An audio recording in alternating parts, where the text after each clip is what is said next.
The Chicago Bears add to their offensive line. They select offensive tackle Ozzy Trapilo out of Boston College with the number 56 pick. This came after trading down from the number 41 overall pick with the Buffalo Bills. We'll remind you guys of those trade details here in a moment. But let's talk about the player first. We'll remind you of the trade, and then we'll kind of recap what's happened so far and look ahead as the Bears, as of now, are set to pick again at number 62 overall. You look at the PFF grades from last year, pretty well, right? Better pass blocker than run blocker. He could be a bit of a finesse blocker. He's 6'8", 316, so he's not a mauler. But pretty athletic on the RAS score, 8.9 out of 10, so he can move pretty well.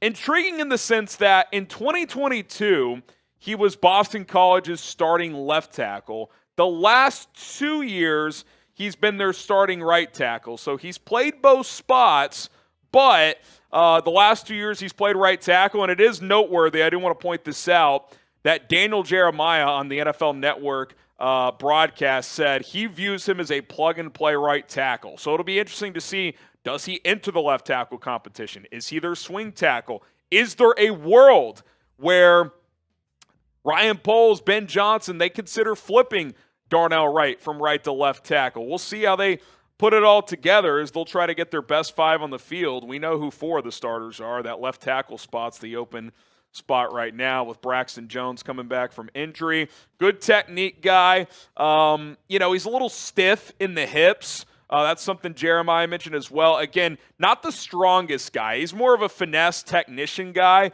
He honestly, guys, he's kind of similar to Braxton Jones. And look, in a redraft, Braxton Jones probably would have been a second, third round pick. That's kind of where you're getting Ozzy Trapilo here in the second round. Seventh ranked offensive tackle per Tom Downey, 76 overall. You get him at 56. Maybe you call it a little early, but you had to get a tackle at some point. They've talked about that a lot at Hallisall. We need to get another tackle. Though add more into the competition on the offensive line, especially at that tackle spot. So Trapilo's the guy. Ursery went after they traded down. Anthony Belton did as well. I actually like Trapilo better than Belton. I think Belton, higher ceiling guy, but Trapilo, if you need him to play sooner, I think he gives you a better chance for success.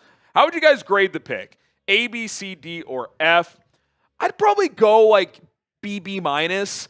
It's probably a little early for where he should go, but again, the tackles go. They fly off the board, so it becomes a supply-demand thing. We can't sit here and say, got to get another offensive tackle, and then when you take one, like, oh, who's this guy? Why did they take him? It's like, okay, you took a guy that probably should have gone in the third round, late in the second, because a couple other tackles flew off. Like, it was thinning out. Guys that can help you play this year if needed. I think Trapilo can help you this year if you need him to. Ideally, he's probably a backup to start, right? Braxton Jones gets back and healthy. He's your starting left tackle. He's been that the last 3 years. We know he's serviceable on that side. Is he the long-term answer?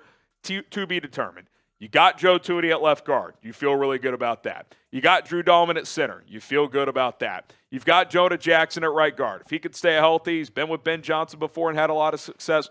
Feel good about that. You've got Darnell Wright at right tackle. You feel really good about that. So you need a depth. You need competition. I think this guy provides both. If he has to play, I think he can. Ideally, he's a backup this year. And, he enters the fray as a potential starter next year. And look, maybe long-term, him and Krama Amagaji make the best man win. Adding competition to the team and adding depth on the offensive line with a guy that potentially could start if you need him to, definitely not a bad thing. Here's what Dane Brugler had to say about the BC O-lineman. Trapilo is a towering athlete and can be jarred at contact on occasion, but he has swing tackle traits with his smooth weight distribution and the impressive strike timing he uses to consistently complete the mission. Wouldn't be surprising to see him compete for starting right tackle reps as a rookie. So again, it'll be curious to see if some quotes come out here in a little bit. Is he a guy they view as a guy who can play left tackle? Is he strictly right tackle? If they view him as a starter, does that mean Darnell Wright could flip over? He played some left tackle in college. That'd be a little risky because he's been a good right tackle. Do you want to mess with that? So this is very interesting. I think they needed to add a tackle into the fray. I've got him as the backup right tackle for now, behind Darnell Wright, with Braxton Jones, who's recovering from injury, as the starting left tackle, and Kron Amagaji behind him. Competition, upside, guy who I think has a decent floor. So we'll see how it all plays out. Okay, subscribe to the channel. We're going to be live for all 7 rounds of the NFL draft. We're reacting to every Bears pick, deep analysis of these selections as well. We're interacting with all of you in the live chat. We have raffles and giveaways and fun stuff that producer Colin and I are doing. So be sure to subscribe and join us. And coming up in a moment, we will remind you guys of the trade that led to the Bears picking here and what picks they got next, and just kind of resurface what they've done so far. But we do want to thank our friends, our sponsor over at PrizePicks, prizepicks.com/CLNS. Use the code CLNS to get started with the best daily fantasy sports app out there. Turn your sports knowledge into cash. With millions of members, PrizePicks has made daily fantasy sports accessible to all. You can pick more or less on at least 2 players for a shot to win up to 2,000 times your cash. That's right. You can turn $10 into 2,000 on certain lineups with PrizePicks. The way it works is simple. 2 to 6 player lineups with 2 players on 2 or more different teams, regardless of sport. You can cross over sports in your lineup, and the more players you pick, the more money you can win if you hit on those picks. Colston Loveland, already available. More on his receiving yards. Saquon Barkley, less on his rushing.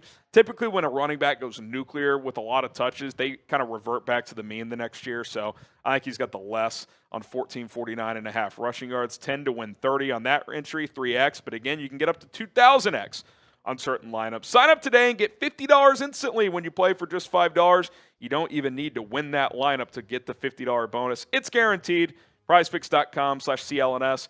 Use the code CLNS. So this was the trade that put things in the motion. The Bears took Luther Burden at 39. We'll re-hit on that in a moment. And then they traded down from 41. The points all add up pretty dead even here, by the way. So they moved back 15 spots in the second round. They moved up 10 spots from 72 to 62. And then the big movement was you give the Bills 240, a late 7th rounder, all the way up to 109, an early 4th round pick. So I like that. The sweet spot in this draft has been viewed as 2nd through 4th round, so you get another bullet in there, which is something we talked about. So certainly am a fan of that. And what you've done to this point, offense.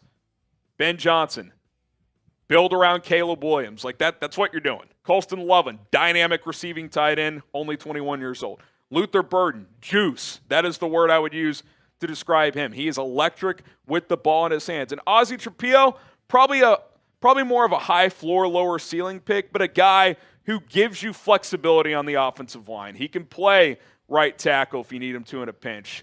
Hopefully he can enter the left tackle competition. I would have to think they at least view Trapilo as someone who can do that. So we'll see if that ends up being the case. And pretty soon the Bears are going to be right back on the clock as they pick at number 62 overall. So, again, this isn't some sexy pick, but offensive linemen never are. They just aren't. And the tackles, that next tier, we're starting to go. We saw Ursery go.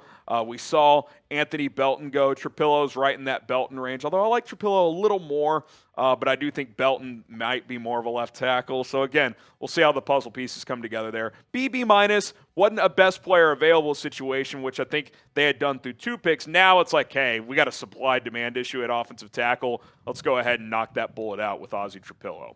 What should or who should the Bears draft next? Let us know in the comment section down below. I'd like to get a defensive lineman depending on how the board plays out. Let us know who you would like to see the Bears add. Okay, that's going to do it for this edition of Chicago Bears Now. Don't forget to follow me on social media at HGramNFL on Twitter and on Instagram.